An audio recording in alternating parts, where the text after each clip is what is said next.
Salam Bapak Ibu, saudara-saudari jemaat Tuhan yang dikasihi oleh Tuhan. Selamat hari Minggu. Saya berharap kita semua dalam keadaan sehat dan tidak kurang suatu apapun karena perlindungan dari Tuhan Yesus. Sebelum kita mendengar firman Tuhan pada pagi yang diberkati Tuhan, mari kita sehati, kita menghadap Tuhan dalam doa, kita berdoa. Bapa di sorga, terima kasih untuk hari yang luar biasa pada hari ini. Kami bersyukur Tuhan masih menjaga, memimpin, menuntun kami sampai hari ini. Kami siapkan hati kami untuk mendengar kebenaran firman-Mu. Biarlah firman-Mu menjadi penuntun, pedoman bagi kehidupan kami melewati masa-masa yang sulit ini. Kami percaya bahwa penyertaan Tuhan sempurna atas kehidupan kami. Mari berkati kami dengan kebenaran firman-Mu Bapa. Dalam nama Yesus firman yang hidup kami berdoa. Amin. Firman Tuhan bagi kita pada minggu yang diberkati Tuhan terambil dari Kejadian pasal 26 ayat yang pertama hingga ayat yang ke-12. Kitab Kejadian pasal 26 ayat yang pertama hingga ayat yang ke-12. Saya akan membacakan bagi kita. Ishak di negeri orang Filistin. Maka timbullah kelaparan di negeri itu. Ini bukan kelaparan yang pertama yang telah terjadi pada zaman Abraham. Sebab itu Ishak pergi ke Gerar kepada Abimelek, raja orang Filistin. Lalu Tuhan menampakkan diri kepadanya serta berfirman, janganlah pergi ke Mesir. Diamlah di negeri yang akan kukatakan kepadamu. Tinggallah di negeri ini sebagai orang asing, maka aku akan menyertai engkau dan memberkati engkau, sebab kepadamulah dan kepada keturunanmu akan kuberikan seluruh negeri ini, dan aku akan menempati sumpah yang telah kuikrarkan kepada Abraham ayahmu. Aku akan membuat banyak keturunanmu seperti bintang di langit. Aku akan memberikan kepadamu keturunanmu seluruh negeri ini, dan oleh keturunanmu semua bangsa di bumi akan mendapat berkat. Karena Abraham telah mendengar firman-Ku dan memelihara kewajibannya kepadaku, yaitu segala perintah dan ketetapan dan hukum-Ku, jadi tinggallah Ishak di Gerar. Ketika orang-orang di tempat itu bertanya tentang istrinya, berkatalah ia, dia saudaraku. Sebab ia takut mengatakan, ya istriku, karena pikirnya, jangan-jangan aku dibunuh oleh penduduk tempat ini karena Ribka, sebab elok parasnya. Setelah beberapa lama ia ada di sana, pada suatu kali menjenguklah Abimelek, raja orang Filistin itu dari jendela. Maka dilihatnya Ishak sedang bercumbu-cumbuan dengan Ribka istrinya. Lalu Abimelek memanggil Ishak dan berkata, sesungguhnya dia istrimu, masakah engkau berkata dia saudaraku? Jawab Ishak kepadanya, karena pikirku jangan-jangan aku mati karena dia. Tetapi Abimelek berkata, apakah juga yang telah kau perbuat ini terhadap kami? Mudah sekali terjadi salah seorang dari bangsa ini tidur dengan istrimu, sehingga dengan demikian engkau mendatangkan kesalahan atas kami. Lalu Abimelek memberi perintah kepada seluruh bangsa itu, siapa yang mengganggu orang ini atau istrinya, pastilah ia akan dihukum mati. Maka menaburlah Ishak di tanah itu, dan dalam tahun itu juga ia mendapat hasil 100 kali lipat, sebab ia diberkati Tuhan. Demikian jauh pembacaan firman Tuhan bagi kita. Yang dikatakan berbahagia ialah kita semua yang membaca, merenungkan dan melaksanakannya dalam kehidupan kita setiap hari. Haleluya. Saudara-saudara yang diberkati Tuhan, kita sedang berada di bulan Juli tahun 2021.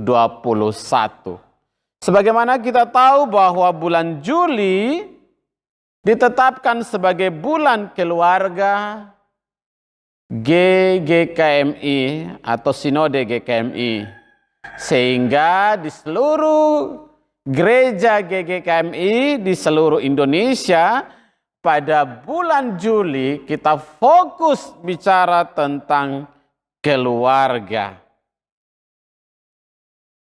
Karena itu pada minggu ini saya mengambil tema keluarga yang hidup takut Tuhan. Bicara tentang keluarga, kita bicara tentang sebuah lembaga yang dibentuk oleh Allah sendiri, dimulai dari keluarga Adam dan Hawa. Tentunya keluarga dibentuk untuk menggenapi rencana Tuhan, yaitu keluarga hidup bagi hormat dan kemuliaan bagi nama Tuhan. Saudara yang dikasihi oleh Tuhan, tetapi walaupun keluarga dibentuk dan ditetapkan dengan rencana Tuhan untuk hidup bagi hormat dan kemuliaan bagi nama Tuhan, tetapi ternyata Tuhan kita bukan Tuhan yang otoriter, yang menjadikan manusia atau keluarga seperti robot yang tinggal dikendalikan oleh Tuhan. Tuhan pegang remote dan keluarga berjalan sesuai dengan remote yang Tuhan tekan. Tidak. Tetapi manusia sebagai makhluk Allah diberikan hak bebas untuk memiliki cita-cita, harapan, dan impiannya sendiri. Mau jadi apa? Begitu juga setiap keluarga pasti memiliki harapan, impian, dan tentunya semua keluarga ketika membangun rumah tangga, suami istri akan membentuk rumah tangga, pasti semua keluarga punya cita-cita sendiri, yaitu pingin rumah tangganya hidup bahagia, harmonis, baik hubungan suami istri maupun orang tua dan anak-anak serta sebaliknya.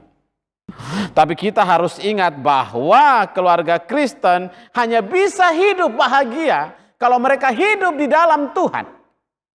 Keluarga Kristen hanya bisa hidup bahagia dan harmonis kalau mereka hidup takut Tuhan. Karena itu dari bacaan kita pagi hari ini kita akan belajar dari keluarga Ishak. Keluarga Ishak adalah contoh sebuah keluarga yang hidup bahagia, harmonis, hubungan suami istrinya romantis, dan mereka hidup takut Tuhan. Dari bacaan firman Tuhan pagi hari ini, minimal ada 3 ciri keluarga yang bahagia, harmonis, dan hanya terjadi kalau mereka takut Tuhan. Dan ada 3 ciri yang mau saya bagikan bagi kita, bagaimana keluarga yang hidup takut Tuhan bisa bahagia. Yang pertama, keluarga yang takut Tuhan akan hidup berserah pada rencana Tuhan. Kita bisa perhatikan dalam ayat 1 hingga ayat yang ketiga. Maka timbullah kelaparan di negeri itu. Ini bukan kelaparan yang pertama yang terjadi dalam zaman Abraham. Sebab itu Ishak pergi ke Gerar kepada Abimelek raja orang Filistin. Lalu Tuhan menampakkan diri kepadanya serta berfirman, janganlah pergi ke Mesir, diamlah di negeri yang akan kukatakan kepadamu. Tinggallah di negeri ini sebagai orang asing. Maka aku akan menyertai engkau dan memberkati engkau, sebab kepadamulah dan kepada keturunanmu akan diberikan seluruh negeri ini, dan aku akan menepati sumpah yang telah kuikrarkan kepada Abraham ayahmu. Saudara yang dikasihi Tuhan, jelas dari ayat di atas bahwa pasal 26 dibuka dengan kata maka timbullah kelaparan di negeri itu. Jelas bagi kita bahwa di zaman Ishak hidup terjadi kelaparan yang luar biasa, dan ini bukan kelaparan yang pertama.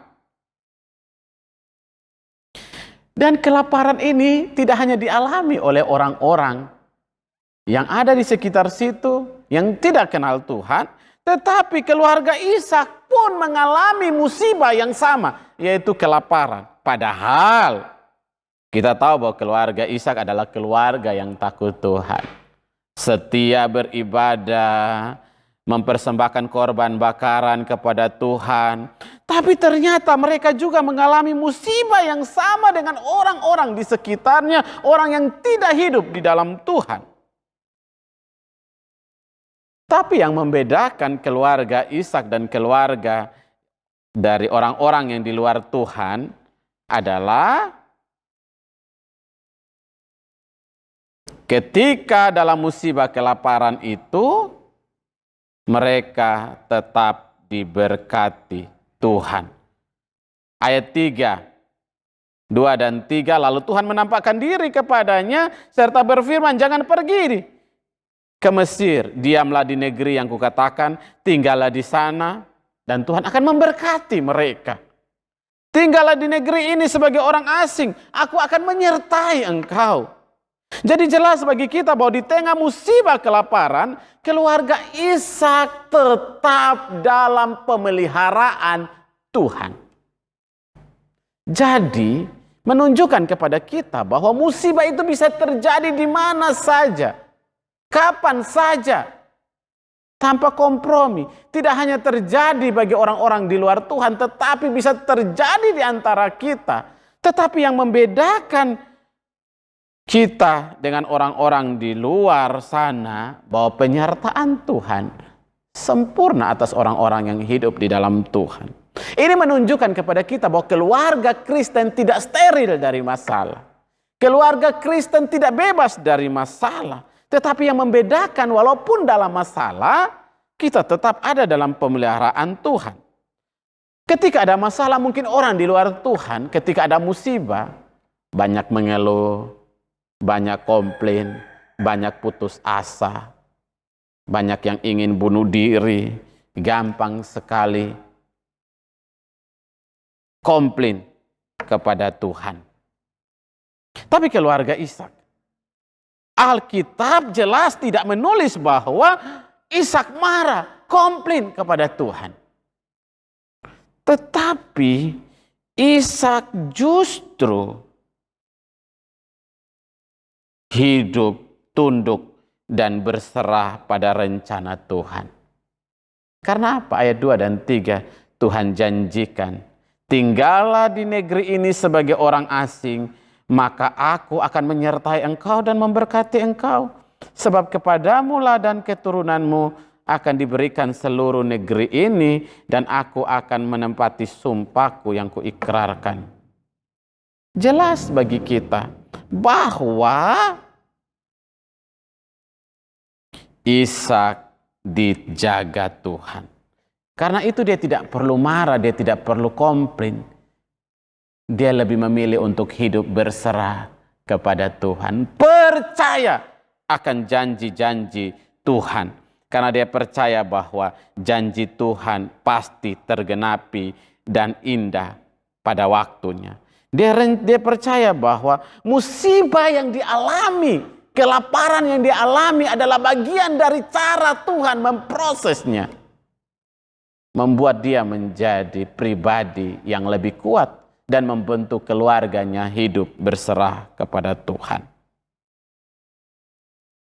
Ini jadi pelajaran penting bagi kita bahwa kalau kita hidup takut Tuhan, kita adalah keluarga yang hidup takut Tuhan, maka sesungguhnya kita hidup berserah pada rencana Tuhan.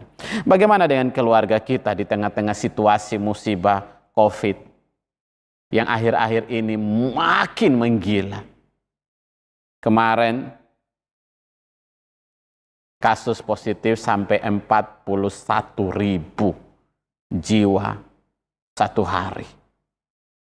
Tentunya musibah ini tidak steril milik orang Kristen, orang bukan orang Kristen. Karena itu penting bagi kita.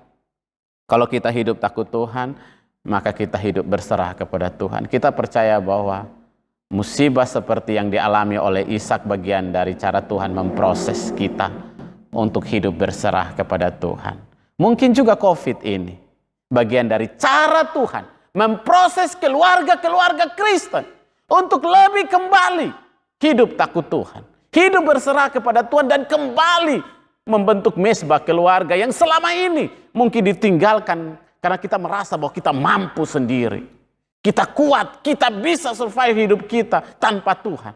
Tetapi pelajaran hanya kasus kecil COVID yang kecil ini meluluhlantahkan segalanya, karena Tuhan ingin kita kembali kepada Tuhan. Mesbah keluarga yang selama ini ditinggal kembali, dibangun kembali mesbah keluarga, supaya kita tetap hidup berserah kepada Tuhan. Firman Tuhan dalam Mazmur 34 ayat 2. Firman Tuhan berkata, kemalangan orang benar banyak, tetapi Tuhan melepaskan dia dari semuanya itu. Jadi jelas bagi kita bahwa walaupun kita ada dalam tengah-tengah masalah dan kesulitan, Tuhan janji untuk melepaskan kita. Karena itu mari hidup berserah pada rencana Tuhan. Hidup berserah pada pimpinan kehendak Tuhan. Yakin bahwa penyertaan Tuhan sempurna atas hidup kita. Yang kedua, keluarga yang takut Tuhan, taat pada perintah Tuhan. Mari kita perhatikan Kejadian 26 ayat 3 sampai 6. Tinggallah di negeri ini sebagai orang asing, maka aku akan menyertai engkau, memberkati engkau, sebab kepadamu lah dan kepada keturunanmu akan kuberikan negeri ini, dan aku akan menepati sumpah yang telah aku ikrarkan kepada Abraham ayahmu. Aku akan memberikan kepadamu keturunanmu seluruh negeri ini, dan oleh keturunanmu semua bangsa di bumi akan mendapat berkat. Karena Abraham telah mendengar firman-Ku dan memelihara kewajibannya kepadaku, yaitu segala perintah dan ketetapan dan hukum-Ku. Jadi tinggallah Ishak di Gerar. Dari ayat-ayat di atas, jelas bagi kita bahwa di tengah musibah kelaparan, Tuhan berfirman kepada Ishak agar tidak pergi ke Mesir. Tuhan minta dia untuk tetap tinggal di negeri ini, di Filistin. Tuhan bilang jangan tinggalkan negeri ini, tinggal tetap. Dengan 3 janji. Yang pertama, Tuhan akan memelihara dan menyertai, bahkan memberkatinya. Yang kedua, Tuhan akan memberkati negeri ini dan memberikan negeri ini kepada Ishak dan keturunannya. Yang ketiga, oleh karena Ishak, semua bangsa di bumi akan mendapat berkat. Tuhan bilang jangan pergi, tetap tinggal di sini dengan 3 janji yang luar biasa. Tapi 3 janji ini tidak otomatis terlaksana dalam kehidupan keluarga Ishak. Mengapa? Karena ada syarat untuk bisa menikmati 3 janji Tuhan. Yaitu apa? Ishak harus mendengar firman Tuhan dan memelihara kewajiban kepada Tuhan, yaitu perintah dan ketetapan serta hukum Tuhan, sama seperti Abraham ayahnya. Jadi untuk diberkati, untuk memiliki negeri ini, untuk menjadi berkat, Ishak harus mendengar firman Tuhan, memelihara kewajibannya, taat pada perintah dan ketetapan Tuhan.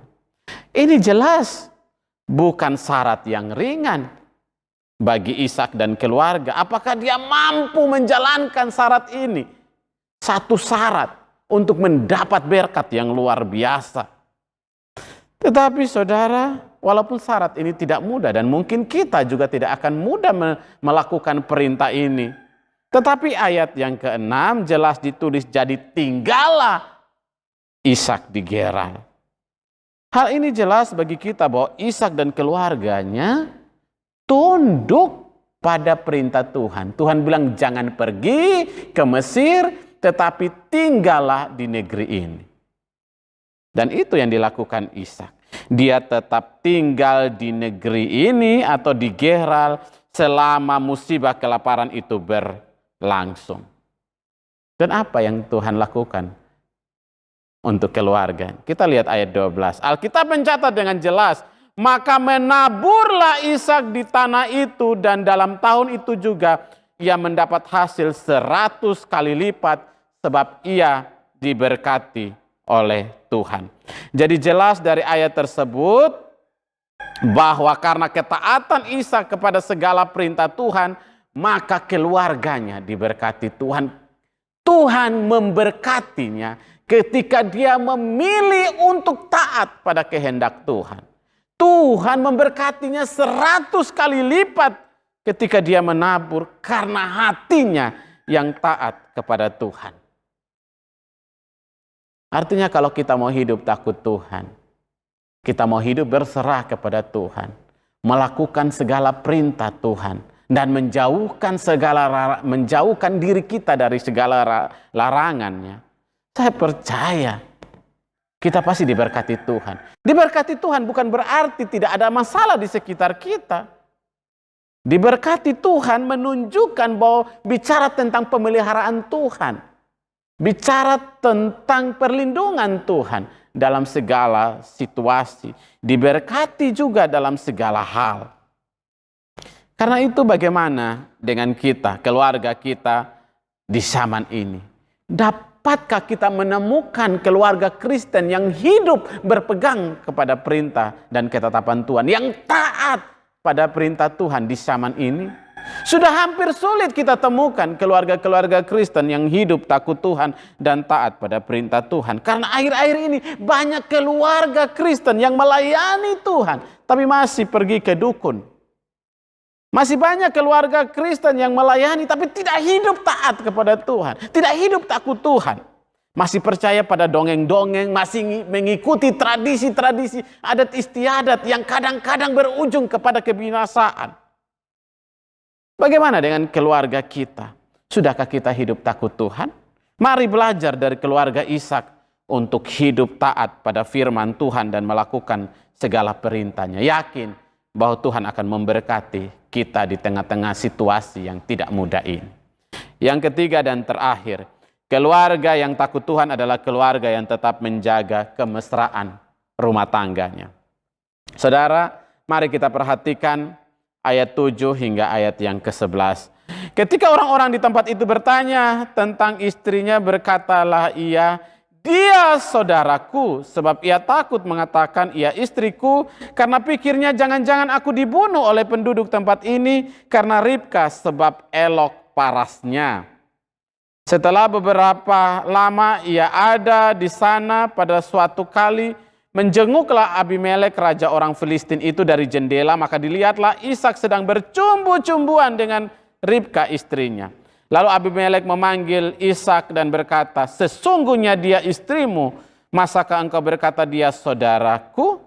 Jawab Ishak kepadanya, "Pikirku jangan-jangan aku mati karena dia."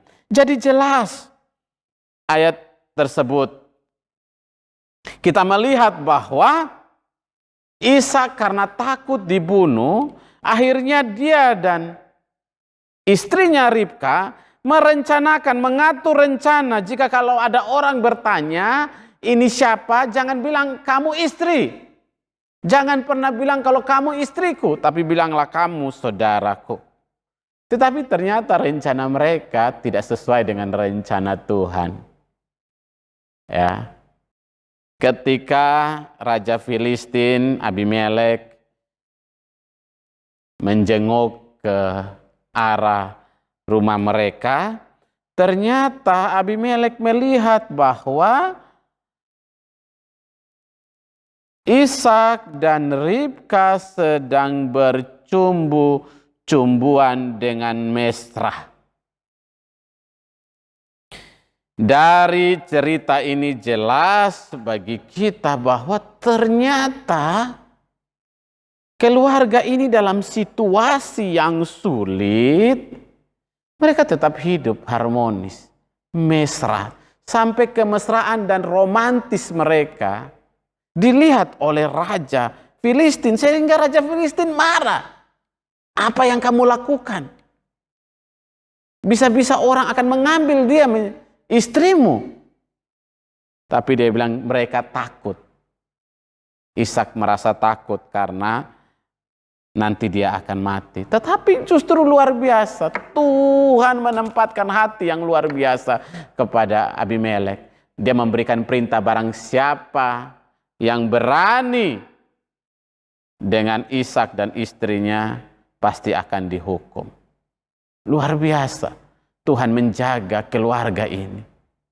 Di tengah-tengah kesulitan mereka berpikir mereka akan mati gara-gara kemesraan mereka, gara-gara sikap romantis suami istri mereka, mereka takut akan mati karena istrinya yang elok parasnya. Tetapi justru Tuhan melindungi mereka dengan cara yang tidak terduga lewat raja Abimelek, raja Filistin.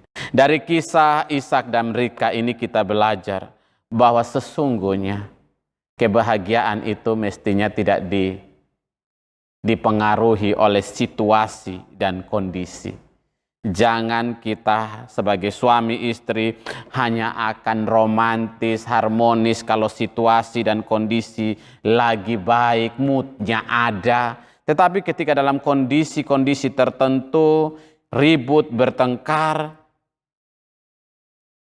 saya mau katakan bahwa tidak ada rumah tangga yang steril dari masalah.